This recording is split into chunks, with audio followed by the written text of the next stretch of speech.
Real fake news.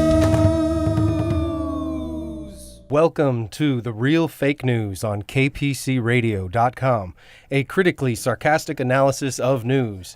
In this show, we differentiate the real news from the fake with help from comedians, advocates, and experts. And today we're going to be discussing voting rights for felons, tuition-free college, a comedian president, and more. I'm your host, Jesse Bertel. Joining me here today, we have comedian and progressive activist Elizabeth Croydon. Hello. How's it going? It's good. And we have best-selling author and organizer Luis J. Rodriguez. How you doing? My pleasure. Yeah. Thank you both for being here. I really appreciate it. Our discussion today is going to be formatted as a game of real news, fake news. So I'm going to present real news stories or fake news stories, and then I'm just going to ask you questions about it. We'll have some fun. Sound good? All right. Yeah, I'm game. You ready? Let's play the game. In fake news, Fox News, the mainstream fake news, reported that Bernie Sanders went too far during a CNN forum where he said that prisoners should be able to vote in a democracy. Now, Luis, I know you have spent a lot of time advocating for criminal justice reform. Do you think Bernie Sanders is a terrible person for wanting terrible people to vote? No, obviously not. You know, what I would worry, if Trump should worry, when all his people go to prison, and maybe he may not have this position, you know, because he was worried about the Boston Strangler, but he might end up in prison. He's going to want the vote. I think everybody that your citizenship shouldn't be revoked if you commit a crime. And that's what they're basically saying. That's everybody should vote, no matter what you've done. Most of the people behind bars aren't Boston Stranglers. They're people caught up in drug laws and a bunch of stuff, domestic violence, a bunch of stuff.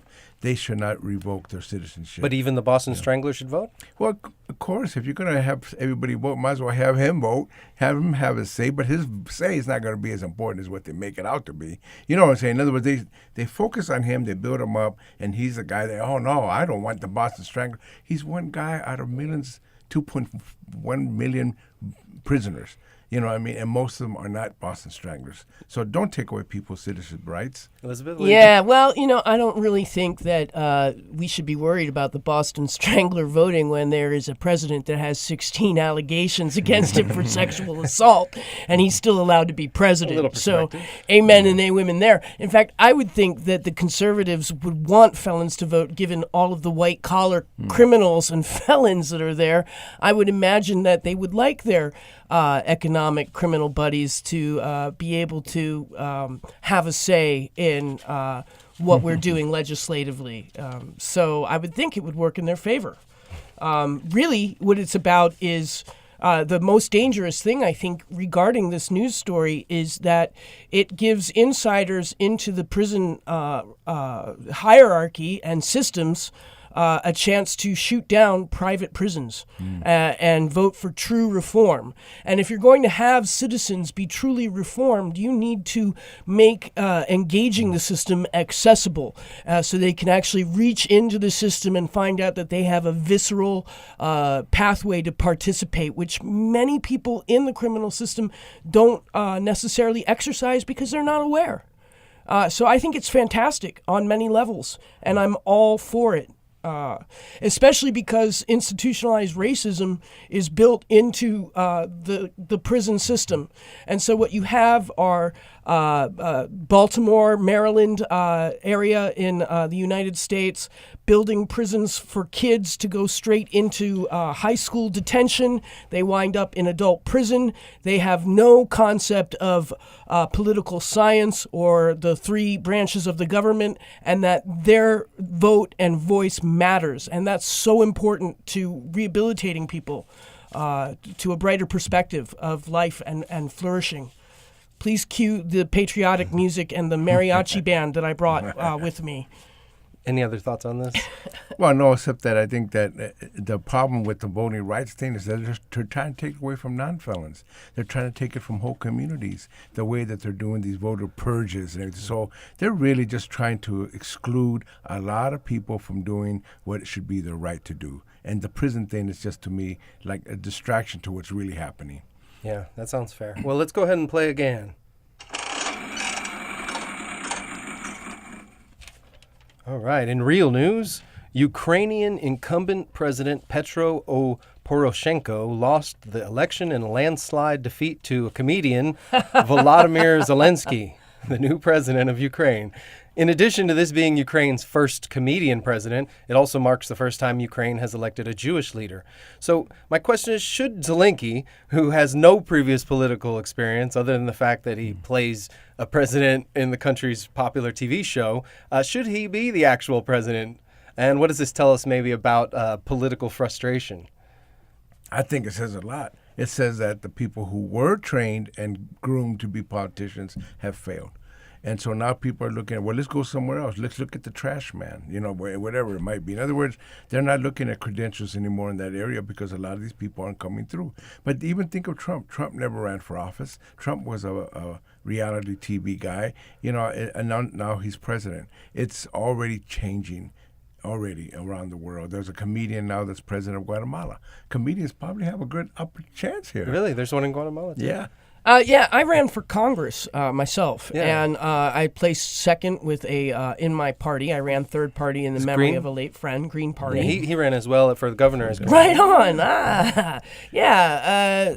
I love the Verde Party, and I came in second with a budget of $573.63, and the Democratic person that placed penultimately, he came in with a budget of $12 million.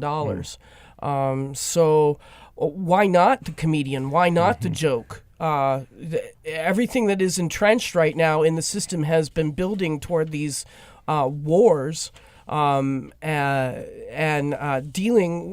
perpetuating these ongoing wars to such a degree that it is ridiculous, and people are looking for levity, and for people that aren't sold solely on the war mindset of promoting this violence and genocide that's going down in that area. Heck yes, I'd vote for a comedian for president in Ukraine politics. They need a comedian with the onslaught of the Russian-backed guerrillas in east of Crimea. It is a Crimea River.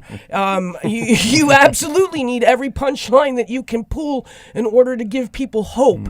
And I think a great coping mechanism is comedy. And unfortunately, we've elected a stand-up reality tragedian. Yeah, he's not a comedian, but our president is a joke. He is a joke.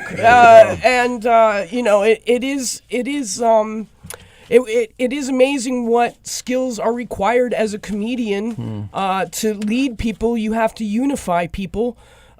So I say yes. I'll be registering for my 2020 campaign as soon as we get Joe Biden out of the way, and then I'll Old gropey hands. gropey hands. Yeah, That's my nickname for and him. I love it. He's got big hands. So I'm very excited about the idea that someone with no experience but a whole lot of heart, who ran a campaign based on his differences from the entrenched campaigns, won. I'm really, really excited about that, and I hope that we see progress. It would be amazing because he is so far outside of the system that he would be likely to make progress. Yeah, exactly. Well, no surprise that our comedian guest has so much to say about a comedian He'll president. probably be tied to a chair and put up in front of a firing squad. On that note, let's play again. Let's do another news story. In fake news, Common Dreams reported that Wall Street executives are on the record saying that their biggest fear is anti-Wall Street crusaders like Elizabeth Warren and Bernie Sanders. Do these executives have enough power to control democracy, or is this fake news? Well, here's the thing. Everything's shifting now, and everybody knows it's shifting. We are aware of the 1% more than they ever have been. And I've seen this now with young people. When I ran for governor, it was up and down the state. Young people would show up, especially at these community colleges. They wanted to have answers. They knew about the inequalities of wealth and in other words, they understand things that a lot of people don't think they do because they've been indoctrinated not to think this way, but they have figured out, possibly through the internet, that there really is a class and power in this country. It's held by a small number of people. And yes, that's why they're going to be challenged. I'm really amazed at all the challenges coming out of those women that now are in Congress. All of them stepping up and saying, we don't want to be part of the system. We want something new and vibrant to come in. People are eating that up because that's what everybody's looking for. Elizabeth? Well, I can't help but be reminded of the poor woman who was working on Wall Street that found her Bernie Sanders coffee cup missing and went to the top shelf of the snack room in her Wall Street office and found feces in her Bernie Sanders cup. So clearly Wall Street feels very strongly that both Warren and Sanders should be kept out. And Pelosi has recently been called out in the news for saying it's quite all right to rig an election. And I absolutely think that if you look at the history of Washington, especially from the year 2000, where we saw all of these hanging chads disqualified in Florida and a record number of black people disenfranchised from their vote through various methods and campaigns in Florida, thanks to Jeb Bush, that a primary can be rigged for their candidates. And that if Joe Biden has the Comcast lobbyists on his side, he clearly has media on his side. The problem is that they still have to give some sort of veneer or loophole for freedom to slip right through. You can't rig the entire election in this country, I don't think, without the people being aware of it at this time. Bernie Sanders was an amazing politician for not giving up his list of supporters. And he spent the last several years building those supporters and informing those supporters as to what to look for propaganda and spin entrenched in the democratic system. So I do think that while we're going to see Joe Biden and Cory Booker and all of the people that have sold out to the pharmaceutical and Wall Street industries cram down our throat, I still think that it will be one of the most visceral elections and that we will see a will of the people come shining through. I know what is fake news. I hope you're right. It's the CNN poll recently that put Biden out in front of Bernie. That was all made up. It was all made up. They only polled people above the years of 50 years of age. They polled no millennials whatsoever or young people. So Generation X says they're going to lose. The establishment will go down. CNN's at it again, huh? All right, well, let's play again. In real news, Elizabeth Warren wants to cancel student debt and make public colleges tuition free. Can we just cancel student debt? I mean, that sounds great to me. I owe a lot of money for my grad school. Well, here's the thing. Again, we said it's all made up. It is made up. These things were made up in offices, banks. People set up and said, listen, how are we going to make money off all these kids? How are we going to make money off kids wanting education? There was a time, and even I was around, where you can go to UC Berkeley with no tuition. What happened in 50 years, 40 years. So I think we have to realize that once they rig the game up, then they want us all to play. I think it needs to be completely abolished. We know that around Europe and other places, I wasn't even in Argentina to have free education. Argentina is a poor country. And I thought their universities were little shacks somewhere, really nice universities, free education. Even Argentina can do it. So I think free education should be a right. It should be what everybody should have access to. You need education to get out in the world. It's not like a luxury. They should abolish all the debt and get young people or anybody that wants to go to school get the best education possible, get it free, and then contribute to making this a better world. I'm all for it. Yeah. What about you?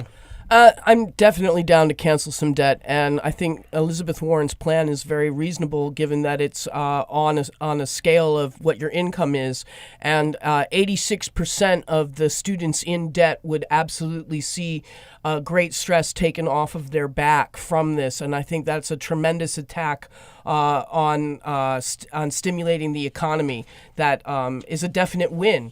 And as Louise pointed out, these numbers, I mean, the whole debt thing is crazy. I will never forget the day the time while Obama was running for president and Wall Street crashed, I heard someone from the Lehman Brothers speak on NPR, and they said to him, the question was to this economist, is this technically illegal, selling debt for profit? And he said, well, yes, technically it is illegal, and it would be extraordinary if these numbers actually existed. But the magical thing is that this debt doesn't actually exist. It is a negative zero in essence. So we bundle this debt that doesn't actually exist over to this debt, and it gets a bigger value. And then we sell this debt for a profit, which would be illegal if this money actually existed. But because it is in the negative, there is no existence of this money, and so we can make a profit off of a profit. And that's why I believe in, yes, dollars and cents being the ultimate common sense. And this whole thing about holding people accountable, very tricky. Very, very tricky. I think that college should be free. But then you deal with an educated public that isn't going to settle into their Walmart job under fluorescent lighting for minimum wage very easily. You're going to see a lot of people waking up and understanding that the economic value of their shampoo is an absolute ripoff, and they won't be buying that shampoo. You're going to see, old structures topple and new structures be built, and that's frightening. It's frightening for the dinosaurs that are in the corners of our foundations. So how could canceling student debt help the economy? Well, for one thing, an educated population is going to be a better population. Like as she points out, you're not going to be falling for all the scams that people give you. You're educated. You can challenge them. I think all of it is a big illusion that we've made into reality. Mortgages are a big illusion. Somebody decided how much a house is worth, and then pretty soon you don't have a house. Wage system is a big illusion. We're fighting for 15 an hour, but 15 an hour is not even going to pay your bills. So I think what happens is they don't realize that they built a foundation of an economy based on those made-up stuff. Credit cards, all illusions. The debt that she's talking about, we're all in debt. You cannot even get a good credit score unless you're in debt. Debt is what runs the whole country, but it's all made up. You see what I'm saying? More money for comedy, more money for rock shows, more Poets. more money for poets. vacation. That requires alternative fuel for your alternative car that you can magically afford. More money to buy one of 15 of Luis Rodriguez's books that he wrote. It's what goes around comes around, and that's how it will stimulate the economy. Yeah, absolutely. Well, I guess let's go ahead and move on to another story. In fake news, the Washington Examiner, it claims that Trump's Federal Reserve appointee Stephen Moore's $75,000 tax lien is fake news from the lying liberal media. Is this fake news, or do Republicans have a very different idea of what fake news is? Well, what I understand is there is actually he made a mistake on his tax date. It's actually a true thing. Now they're trying to say, well, it's just a mistake. It's no big deal. Don't give the guy a hard time. And but quote, the unquote, news, honest mistake. Exactly. But the news is that he did that. They're quoting the right thing. In other words, he actually is. And he's the problems. Federal Reserve appointee. The guy that's know like better. running everything. I made mistakes on my taxes. They come and audit me, and they take my money. You know what I mean? And there's no box about it. You can't even argue with these people. You can. So they should go after them. But the real point is, why should you be running our financial situation? So to me, that's what people got to question. How can somebody who's supposed to be helping our economy at some level can't even keep his own economy going? Right. Like this whole number thing, I used to think that math was a definitive art, and it eluded me, but it turns out that it's much more like Shakespeare. You can do a math equation where 2 and 2 equals 4, but it's much more interesting to say 2 and 2 equals 10 if you know how to work it. And then you enter the Church of the Mighty May West in your mathematics, and you become like a Shakespeare of mathematician. And sure, you made the mistake on your taxes, but because of some loophole, you're able to hold the IRS accountable for that mistake, making it the IRS's fault, or at least sharing fault, or presenting an argument for duly shared fault. And you have a very slippery, tricky economist in the position to be able to do that double speak. I mean, Stephen Moore is not just, the appointee to the Federal Reserve. He's the Heritage Foundation economist. This guy is skilled at arguing about how you should take money out of poor people's pockets and keep it in wealthy people's pockets, and how to magnify the mathematics and logic of doing so. Yeah, he said that we should tax the poor people more.